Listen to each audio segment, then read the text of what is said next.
Hi everybody, it's Annette from The Art of Intuition, and today we are going to talk about fitting into the whole, which is a topic that came up on a call I was on a couple weeks ago, which I thought was such an interesting topic to explore, on how we eventually fit in, our individual journeys fit back into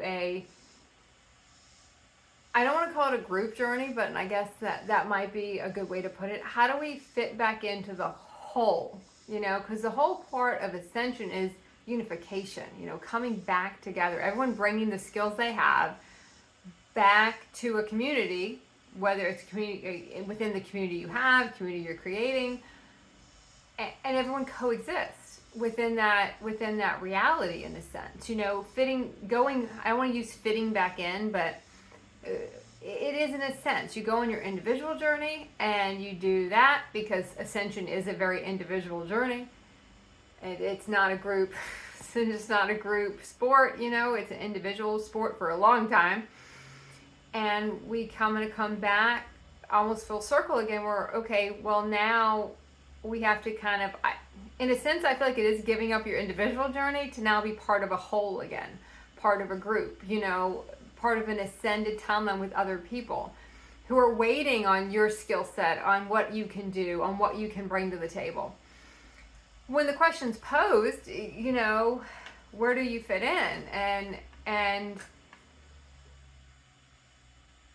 where are you even focused on that part? Are you kind of still focused now so much on your individual journey, you're almost not grabbing opportunities to be part of more of a unified journey with other people. So I want to explore that a little bit because we get so used to being on our own. We get so used to being and doing our individual stuff.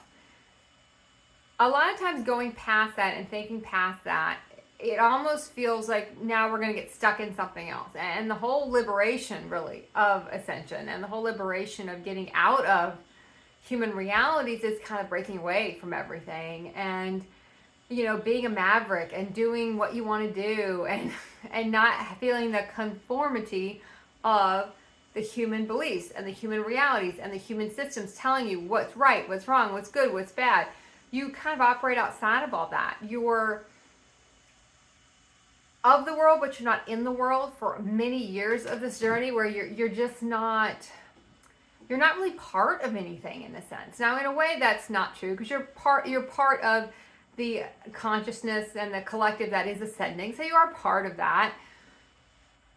But in your world, you might feel like you're kind of very separated from other people. Like you might see people and meet with people and talk to people here and there. But as far as someone you're really building realities with and really bringing together two people who've done a lot of the inner work to come together and now support everyone in more of a whole type of fashion can feel almost, I'm going to say it feels weird. It feels like, oh, I don't want to go back into that again. It's almost like we talk a lot about different realities will come back up, right? People will pop up, different energetic situations will be very similar to other ones we've been through. Energetic realities, that are similar to the ones we went through before, and we're so afraid we're going to do what we did before, we try to avoid them, right? We're ducking in and out of doors, trying to avoid these realities because, I don't want to do that again. I don't want to get in a relationship again. I don't want to go down this road again. I don't want to do any of this stuff again because I don't trust myself in any of these situations that were in a way, my kryptonite or where I would bend, where I would compromise, where I lost control. I don't want to be in any of those situations anymore, whether it be romantic relationships, anything to do with credit cards or money or any of this stuff, whatever it was, or our kryptonite and what tripped us up, we don't want to go back down that road. So we kind of avoid those realities, right? I don't want to be back in any of this stuff again because, if I get into any of this stuff again, then I'm kind of into all of this, I don't even know how to say it. But anyway, it'll come to me. I don't want to go down that path. And it takes us a while to understand that we can't do it the same. We're energetically not the same. Vibrationally, frequency-wise, we're not the same. We can't repeat that. we might fall into some old programming with it, which we might be shown we have to clear, but we technically will never repeat the same thing because we're not the same person. And if we're not the same person, technically they're not going to be the same person. So we can't do it the same way, you know, and there's a reason it comes back up for us to look at it again, to see how far have we come. Can I now shift this into a higher line reality, or is it still just something I can't shift, but we're going to touch base again because maybe one day we can shift it. So we will get a lot of those types of realities. And I found when the question was posed, where do we fit into the whole? You know, where do we fit in? I kind of felt that same kind of thing come up. Like, I don't want to be in the hole again, you know, in the theoretical hole. I don't know if I want to be, do I want to be part of anything again? Because I'm so used to not being part of anything. Do I want to be part of something? And it was just because we have all these fears around, are we going to do it the same? Am I going to try to conform to everyone else around me? Am I going to be stuck doing something I really don't want to do in my ascended realities, and everyone else gets to do what they want to do, but I don't get to do what I want to do? All these kind of human things start coming up again. Which is funny because we didn't want to leave human realities, and then we left and we were happy not being in them and not conforming to them. And like I said, being in the world, but not being of the world, but not in the world really. And then all of a sudden we have to get to a certain point when we look at, okay, but we're supposed to all come back together in the end. You know, it's almost like we're in one of those movies where everyone is together and they go on these journeys separate and everyone comes back together at the end, you know. Now we're coming back together with probably nine times out of 10 totally different people than who we left to begin with. But it's that coming back together again that can feel sort of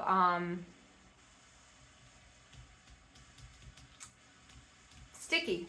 It feels sticky to me. That's the only way I know it. It feels sticky. It feels like, oh, I don't. And then we also have the fears that will come up like, yeah, but what if I don't belong there either? You know, what if I don't belong? I don't really belong in human realities anymore. What if I don't belong in these ascended realities with other people? What if I'm not wanted there? What if my skill set, whatever it is, isn't needed there? You know, and we have all this fear come up around that. Well, what if I'm not supposed to be there either? What if I'm not welcome there? What if I'm not good enough to be there? We're going to have all these human ego things start to rattle around. And I think that's why these questions get posed. And they come into our consciousness where we have to really sit there and think about something. And really kind of delve into it. Like, yeah, what is my fear there? What is it I don't like about that? Losing my autonomy. I was trying so hard to build a reality, and now I'm going to give it all up and go coexist with more other people, even if you're not coexisting like in the same place, but you're all going to be working for a similar thing. However it's going to shape up. I don't want to paint one way or the other how it's going to shape out for people. But we'll eventually come back to this, right? We've kind of done our own thing for so long, and we might be with other people while we're doing that, but we're still consciously, they might still be unconscious and you're becoming more conscious, or you're fully conscious at this point and you're still around people that are unconscious for different reasons. And now that's starting to fade away. And now you might be on your own for years or decades. But at the end of the day, we're all supposed to come back together in the end. That's how we create the new world, right? We all have to create it together with whatever our skill sets are, you know. I know some people who love to be outside and they love to be weeding in the garden and, you know, mowing grass, and that's just what they love to do, and it makes them so happy to do that stuff. That's never was the kind of stuff I enjoyed doing. I know this year I've been doing a lot of weeding, which is more of an internal thing, you know. You're outside, I'm weeding, but I'm really digging inside too. But it's really not stuff I love to do.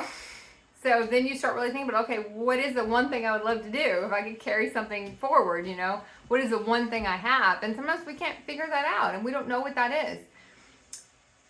And I feel like just the fear of coming together and working through that fear will kind of start to unlock that stuff for us. But so many people get into this journey wanting to bring everybody with us, right? Because it's comfortable, and we have this connection, and we have a lot of attachment to these people, whoever they were. Even along the way, we might say meet people and want them to come with us, and they don't. And we get to the different part of our journey where now we're asked to, okay, well, how do we all come back together? How do we all make this work? In ascended realities, in higher consciousness realities, in soul line realities to support the whole. Because the reality is all of us coming together will build and support collectives more than one of us individually can. I mean, that's just math in a sense, right? The sum of the parts is greater than the whole, in a sense. And I do feel that that's where we're all going. So, to really delve into, it doesn't matter where you even are and where you fall on the spectrum, whether you're getting to the place where you feel like it's time to unite with people again. And that's still a lot of trial and error in that, because it's not that I haven't united with people and done some consciousness material, with people, because I have. But not so much as building realities with people. These are kind of one-off things you do kind of along the way. And some of them might have lasted 4 or 5 months, but they're still kind of one-off kind of things. They're not,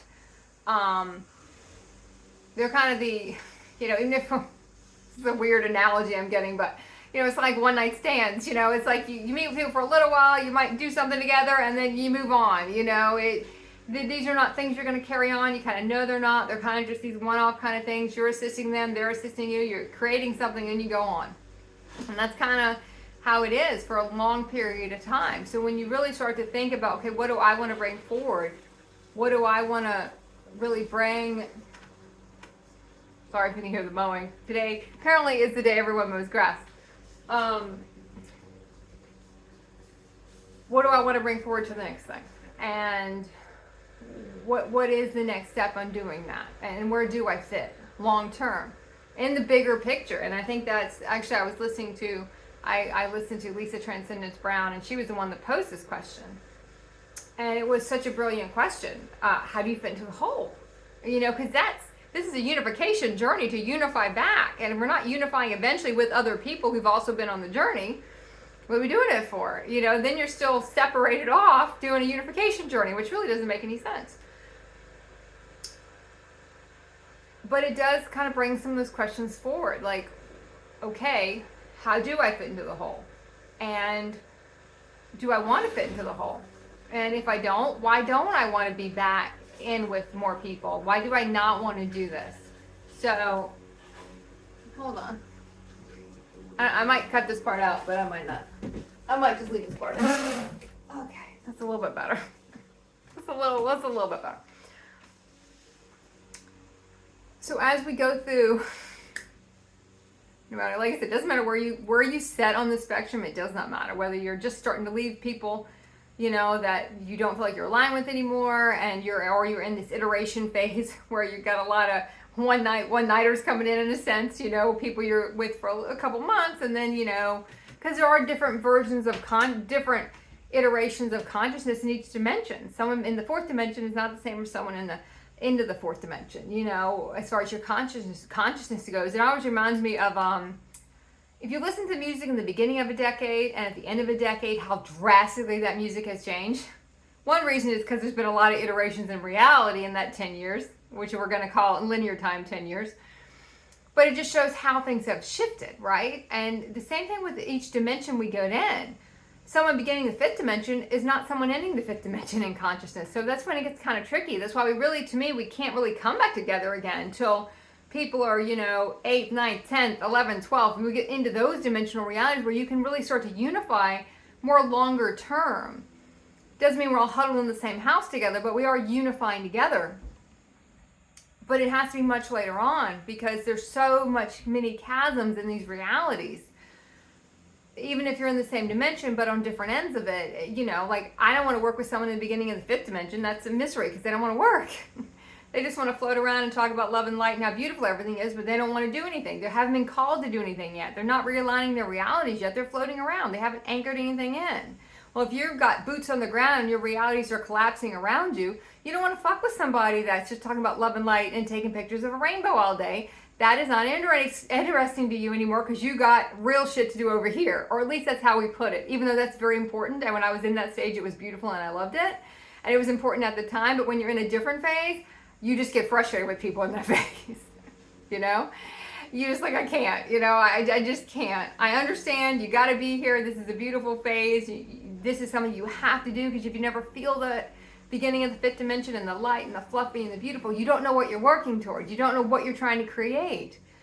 You don't understand, in a sense, what you're doing yet. It's kind of the carrot that dangles. The fifth dimension is the carrot that dangles. Then you got so much to do after that.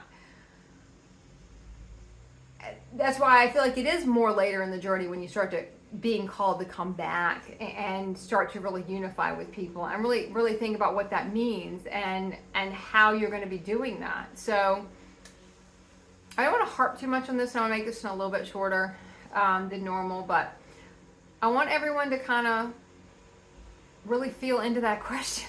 Where do we fit into the bigger picture? Because I do think it is just something, I know I've got a lot of stuff to work through with it. It is not just this one thing where I can be like, oh, I know exactly where I fit. I don't know. I don't know where I fit into the bigger picture, but we all fit in the bigger picture. And what is that, and how do we fit? And more to me, why do I have resistance to fitting into that? Because I don't want it to become distorted like it was before, knowing, okay, it can't become like that because I'm not that person anymore. So I can't distort it the same way. You don't want to give your power away to everybody else again, like we did in our human realities. We're going to have a lot of this stuff going on. But to me, it's always more important for me to see what's my resistance to the thing, that it doesn't matter what the thing is. It doesn't matter what the thing ever is. It's why do I feel a resistance to the thing? What's the fear there? Why do I not want to really think about it? Why do I not like the way this feels? What's going on with me on this one? So, okay, that's all. Keep practicing the art of intuition.